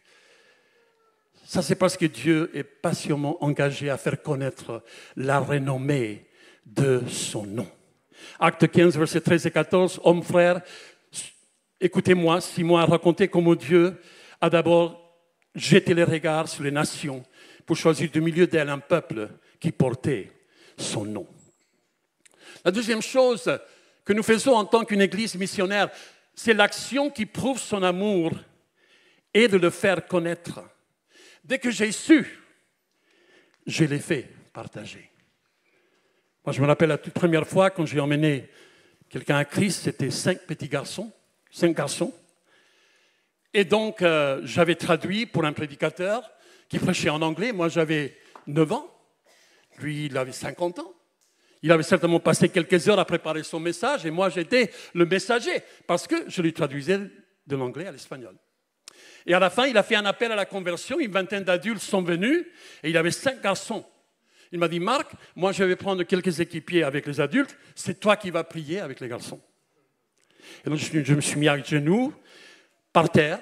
C'était de la terre, c'était dans un patelin. Vraiment, il n'y avait pas d'électricité, pas de chaussée, rien du tout. Donc, j'étais par terre. Et ces 5 garçons ont donné leur cœur à Jésus-Christ. Je n'ai jamais oublié la joie que cela a produit. Je suis revenu à la maison et je racontais ça à mes parents et c'était comme si j'étais mordu. J'étais mordu. Et à partir de l'âge de 9 ans, 10 ans, 11 ans, partout où j'allais, le Seigneur a sauvé des âmes, des personnes sont venues à Christ, des familles sont venues à Christ. Pourquoi? Parce que j'avais été saisi par le fait que si une personne entend parler de Jésus et reçoit Christ en son cœur, il devient enfant de Dieu. 50 ans après, on a visité ce petit village et on m'a informé que Matthieu, il était pasteur depuis longtemps, un de ces petits 5 garçons. Moi, j'étais en France, je ne les ai jamais plus revus après mes 9 ans, mais le Seigneur savait. Alors, l'action qui prouve son amour est de le faire connaître. Je vais connaître Dieu à tel point, comme il est dit en Jean chapitre 1, les choses que mes yeux ont vues, les choses que mes oreilles ont entendues, les choses que mes mains ont touchées concernant la parole de vie. Ces choses-là, on vous l'annonce afin que vous aussi, vous soyez en communion avec nous, comme nous sommes en communion avec le Père. Que chaque personne que tu connais puisse dire, qu'est-ce que tu vois? Qu'est-ce que tu as entendu? Pourquoi est-ce que je sens la paix quand je suis avec toi? Pourquoi est-ce que je sens qu'il y a vraiment donc un sentiment de bien-être? Pourquoi est-ce que je sens la présence de Dieu? Pourquoi quand tu vas dans un hôpital, moi je dis aux frères et sœurs, vous voulez avoir un fardeau pour les âmes? Allez aux urgences à minuit, dans un des hôpitaux à Paris. Soyez là, assis, et les gens vont arriver avec les blessures, avec les personnes poignardées, avec les personnes qui sont au bord de la mort. Soyez là, soyez là. Et combien de fois je l'ai fait? Et comme par hasard, les personnes commencent à pleurer. Ah mais qu'est-ce qui se passe? Et on discute, et on parle. Et moi, j'ai vu des personnes se convertir à minuit, à l'hôpital. Pourquoi? Parce que c'est là où il y avait la souffrance. C'est là où il fallait aller chercher ce qui était perdu, comme Jésus l'a fait pour Zachée. Oui, nous avons expérimenté la miséricorde de Dieu. Et aujourd'hui, à cause de son nom, la Bible dit dans Psaume 23, il veut restaurer l'âme de chaque personne. L'Éternel est mon berger, je ne manquerai de rien. Il me fait reposer dans les verts pâturages, il me conduit près des eaux paisibles. Il me conduit sur les sentiers de la justice. Et il restaure mon âme par amour de son nom. Il y a des personnes que je rencontre et je leur dis, mais Dieu peut restaurer, Dieu peut remplacer ce que le diable a volé de ta vie. Dieu peut remplacer ce que les sauterelles ont mangé à cause de son nom. Quand lui, il dit, c'est à cause de son nom. Il nous envoie aussi en 2 Corinthiens chapitre 4, verset 3, si notre évangile est encore voilé, il est voilé pour ceux qui périssent, en qui le Dieu de ce siècle a aveuglé leur intelligence, afin qu'ils ne voient pas briller la splendeur de l'évangile de Christ, de peur qu'ils ne se convertissent. Et ensuite, il dit, nous ne prêchons pas nous-mêmes, mais nous prêchons Jésus-Christ. Et nous disons, vos serviteurs, à cause de Jésus. C'est ça la mission. Quel est le pourquoi de notre mission? Dieu veut, et il est engagé, pas seulement à la grandeur de son nom, pas seulement à faire connaître son nom, mais la renommée de son nom. La renommée de son nom. La conviction que nous avons, que chaque personne qui entend parler de Jésus et qui déciderait de suivre Christ, un jour serait baptisé, un jour entendrait l'appel de Dieu pour le servir, parce que nous sommes tous appelés à servir. On est tous des serviteurs, tout simplement. Dieu cherche des serviteurs. Cette conviction profonde que Dieu nous a envoyés. Et si Dieu nous a envoyés, c'est dans un but précis. Vous savez, il y a encore 32 000 villes et villages en France sans église. Alors, que ça rentre dans vos prières. 32 000 villes et villages en France sans église. Il y a des villes de 80 000 personnes en France qui n'ont pas d'église. Des églises traditionnelles dans lesquelles les gens vont pour le baptême, pour l'enterrement, pour les mariages, etc. Mais il n'y a pas la vie. Il n'y a pas la vie. Moi, je me rappelle, il y a 44 ans, on est venu ici à Montivilliers. Denise et moi, donc avec Brian, qui avait 1 an et demi, on est venu pour récupérer donc des bahules, des tonneaux qu'on avait laissés. On avait envoyé donc de nos affaires depuis donc les États-Unis. Et quelqu'un nous a accueillis à Montivilliers. Une dame qui assistait à Cassard à l'époque, qui avait plus de 80 ans. On a assisté donc à l'église de Cassard, donc un dimanche matin et un après-midi, il y a 44 ans. Et moi, je me rappelle, quand j'ai vu Le Havre, donc j'ai posé la question, et à Montivilliers, est-ce qu'il y a une église? Parce qu'on allait à une église à Cassard, au Havre. Et apparemment, à l'époque, il n'y avait pas d'église. Aujourd'hui, il y a une église. Alléluia. Aujourd'hui, Dieu savait que Montivilliers avait aussi besoin. Ils avaient besoin d'être inclus. Ils avaient besoin de savoir que Dieu aussi s'était donné pour eux. Et vous en faites partie aujourd'hui de la moisson qu'il y aura ici à Montivilliers. Alléluia. Il y aura une moisson. Et comme je dis à Paris, si un jour le Seigneur vous éparpille partout en France et qu'on reste Denise et moi et nos 7 enfants, alléluia, allez le servir. Ouvrez des églises, ouvrez donc des groupes de maison, ouvrez des groupes de prière. Soyez là pour que quand les gens passent par les épreuves, ils savent qu'ils peuvent frapper à une porte et dire « Prie pour moi. Est-ce que tu peux me parler de ton Dieu? Tu peux me parler de la compassion ?» Quand je suis venu en France, j'avais en tête qu'un jour à Paris, on aurait une église de 5000 personnes. Voilà, j'étais au Mexique. Au Mexique, le Seigneur avait fait des choses extraordinaires. Et en quelques années, on avait vu des églises jaillir. Là, il y avait une église à Tacuba, par exemple, qui avait 9000 personnes. L'église dans laquelle moi j'étais pasteur il y a 44 ans avait 3000 personnes. Une autre église avait 5000. Alors je disais, mais Seigneur, mais Paris a besoin d'une église de 5000. Et un jour, Dieu me dit, qu'est-ce que tu en penses de 50 églises de 100? La multiplication des ministères. La multiplication. Et à un moment donné, donc, on a ouvert une deuxième église. Une première, deuxième église. Dans la ville de Drancy. Qu'on ne savait pas était le siège du Parti communiste en France à l'époque. On a ouvert l'église à Drancy. Et un après-midi, un dimanche après-midi, on était à peu près 150 présents. Et j'ai dit, OK, c'est qui part, c'est qui reste. C'est qui part, c'est qui reste. Et parmi ceux qui partaient ou ceux qui restaient, il peut y avoir des prédicateurs, des personnes qui mènent à la louange, des moniteurs d'école de dimanche. C'est qui part. Mes mains étaient ouvertes. Et chaque personne s'est levée en disant, je m'en vais, je reste. Je m'en vais, je reste. Je m'en vais, je reste. Et au bout de cet après-midi, il y avait 40 personnes qui allaient suivre le pasteur qu'on avait nommé pour ouvrir la deuxième église. 5 mois après, on a fait l'inauguration de la salle à Drancy. Et on était nombreux. Il y avait la place pour 90 personnes dans la salle qu'on louait. On avait un bail de 3 ans. Et on était plus de 150, donc il y avait des gens qui étaient dehors, qui étaient par les fenêtres, etc. On ne savait pas que le bâtiment à côté était le logement des personnes de la mairie. Le lendemain matin, ils sont venus nous dire, « Monsieur, vous êtes interdit de vous réunir.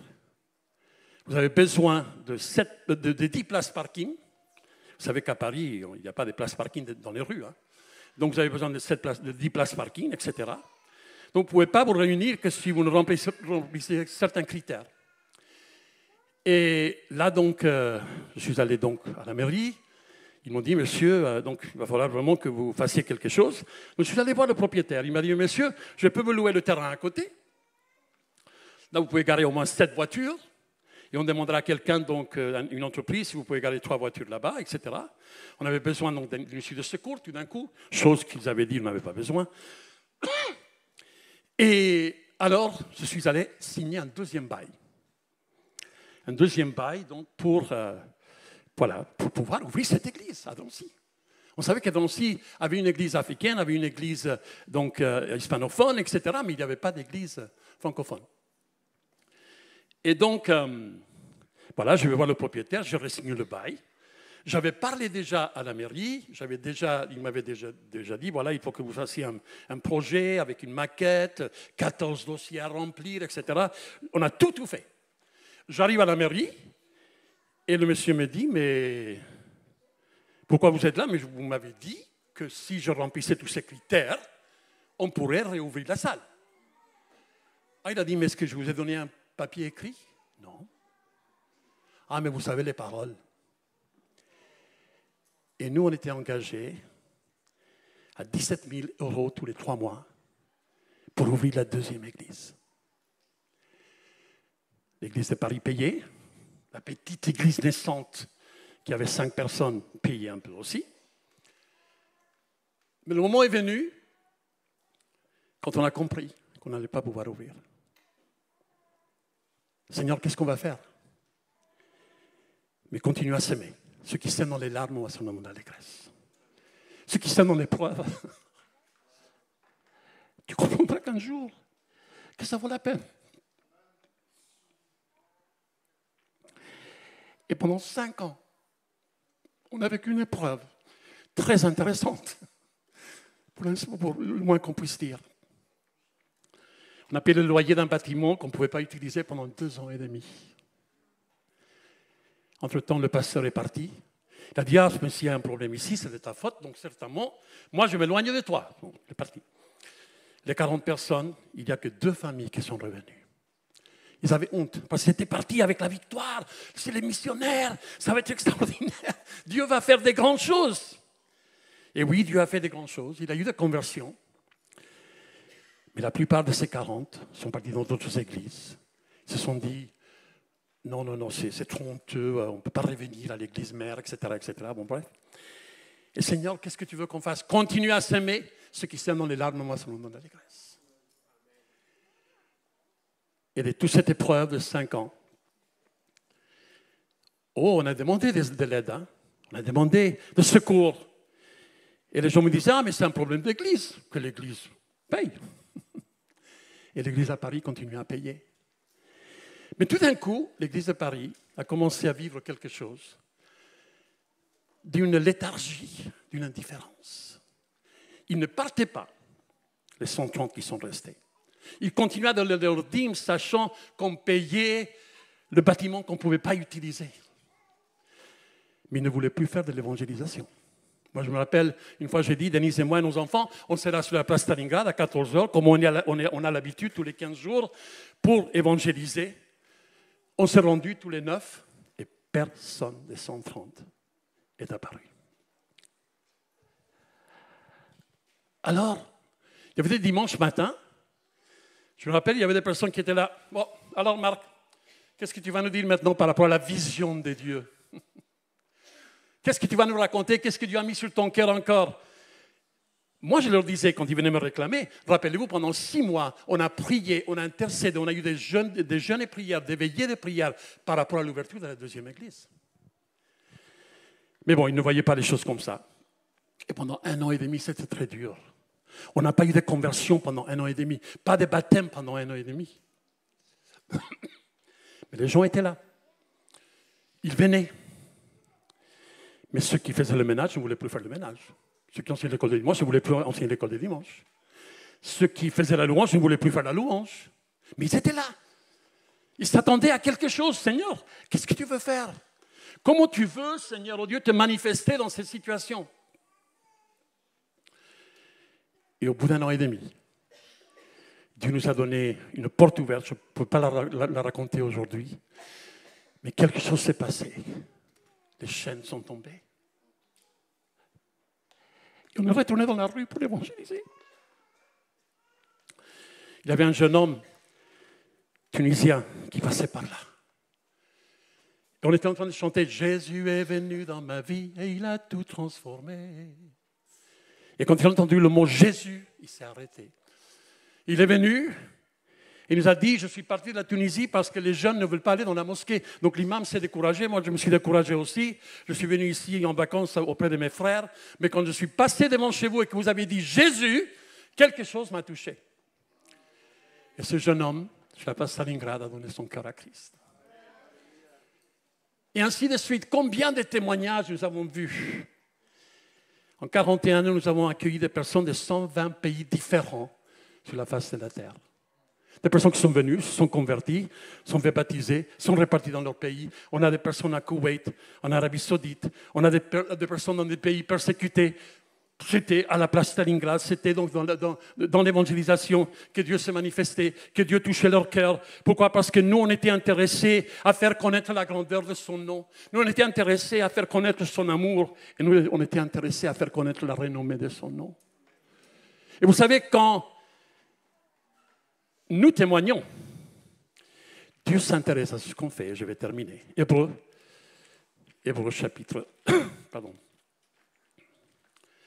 C'est un verset que je n'avais pas, donc, chapitre 2. Car si la parole, verset 2, annoncée par des anges a eu son effet, si toute transgression et toute désobéissance a reçu une juste rétribution, comment échapperons-nous en négligeant un si grand salut qui, annoncé d'abord par le Seigneur, nous a été confirmé par ceux qui l'ont entendu?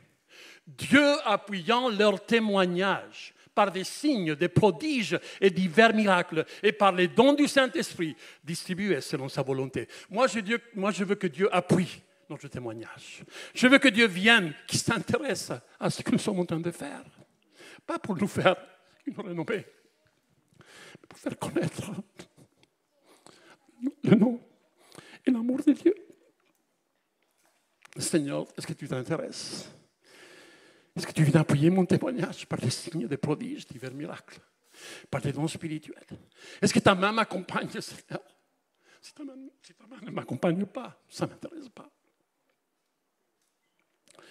Et Dieu a été toujours fidèle. Alors,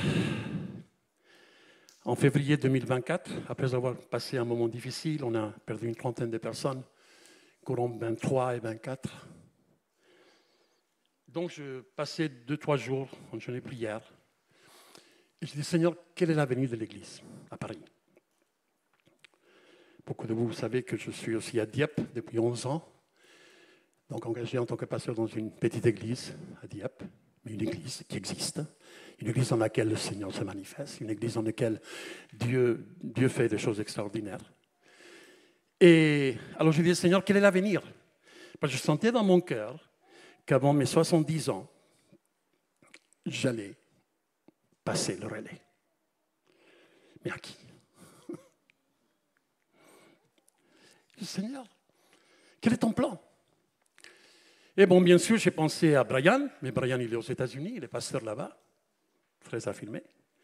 J'ai pensé à notre fils Michael, qui aussi, certainement, il a un appel pastoral sur sa vie, mais le Seigneur donc saura à quel moment tout cela va jaillir.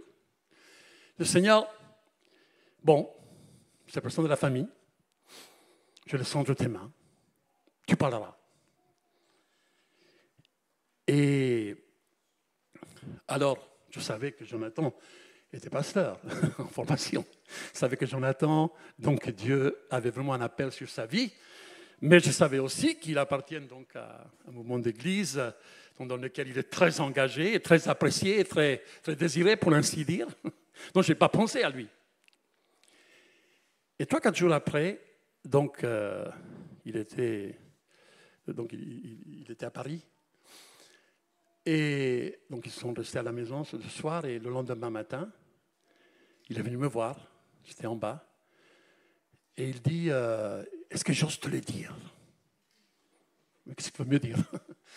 Mais est-ce que j'ose te le dire? Mais j'ai dit, mais dis-moi, qu'est-ce que tu oses me dire? Mais c'est risqué si je te le dis. Mais qu'est-ce que tu veux me dire? Alors il me dit, je me demandais peut-être si je pourrais marcher à tes côtés pendant 1 an. Et après, cette année, être le pasteur à Paris. Qui était dans la prière secrète.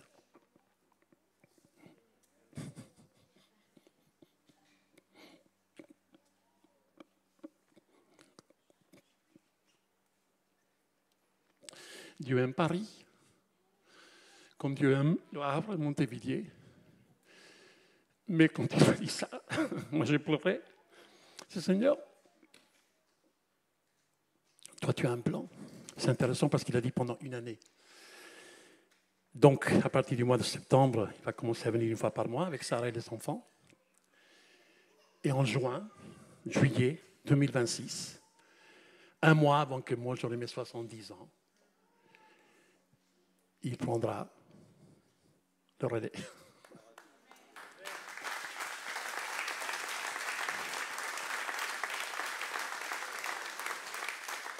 Et pour moi, ce n'est pas la retraite, hein. C'est sûr et certain. Ce n'est pas la retraite. Mais moi, je sais que c'est de Dieu. C'est de Dieu. Et donc, je n'aurais jamais imaginé, je n'aurais jamais cru.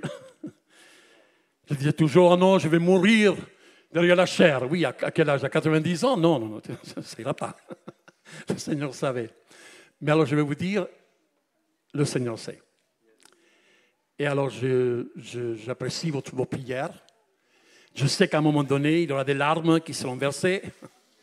Mais on est toujours ici dans le nord de la France, on est là, donc à Paris. Paris, ce n'est pas très loin.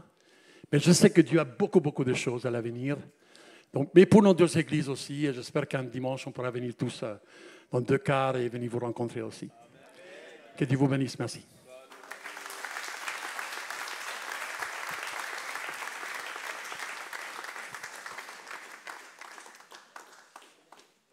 Merci beaucoup, Marc. Ah, c'est ça l'Église. Je le rappelais encore au niveau national hier. Je leur disais que ce qui est important pour nous en tant qu'Église, ce n'est pas simplement dire et se réjouir que notre Église, notre mouvement soit bien structuré. Comme on dit souvent, l'Église apostolique, c'est un mouvement structuré et tout ça. L'Église ACVN est bien structurée. Et je leur rappelais que ce qui intéresse Dieu, ce n'est pas la structure de l'Église, mais que cette structure, elle soit en mouvement. Tant qu'un mouvement est structuré, c'est une bonne chose. Mais quand la structure, elle, commence à être en mouvement, c'est encore mieux. Tant qu'il n'y a pas de mouvement, ça commence à sentir mauvais. Vous savez, tant qu'il n'y a pas de mouvement, quand une eau stagne, elle commence à attirer des moustiques. Elle commence à avoir des odeurs pas bonnes. Et c'est vrai pour nos vies. Si ta vie reste la même, depuis ta conversion, qu'il n'y a pas de mouvement dans ta vie, il faut t'inquiéter. Vous savez, les gens qui sont mieux que Jésus. La Bible dit que c'est seul Jésus qui est le même, hier, aujourd'hui et éternellement. Mais parfois, il y a des chrétiens qui sont comme Jésus. Ils sont les mêmes hier, aujourd'hui, éternellement. Dieu ne veut pas qu'on soit comme... Il veut que nous soyons des chrétiens en mouvement. Quand on parle du mouvement, ce n'est pas toujours partir à Paris. Mais ça a commencé à changer de mentalité. Le premier mouvement se fait dans nos têtes. J'accepte que hier était très bien, c'était super hier, mais qu'aujourd'hui sera différent. Et demain sera encore différent. Amen. On célèbre hier, on vit aujourd'hui et on célèbre demain. Amen. Et ça, c'est ce que le Seigneur veut pour toutes nos vies. Peu importe ton âge. Peu importe ton âge. J'entends souvent les gens qui disent « Oh, ma vie est derrière moi ».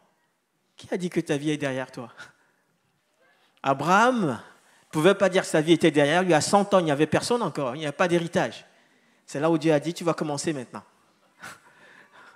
Amen. Il ne faut pas attendre 100 ans. C'est maintenant. Amen.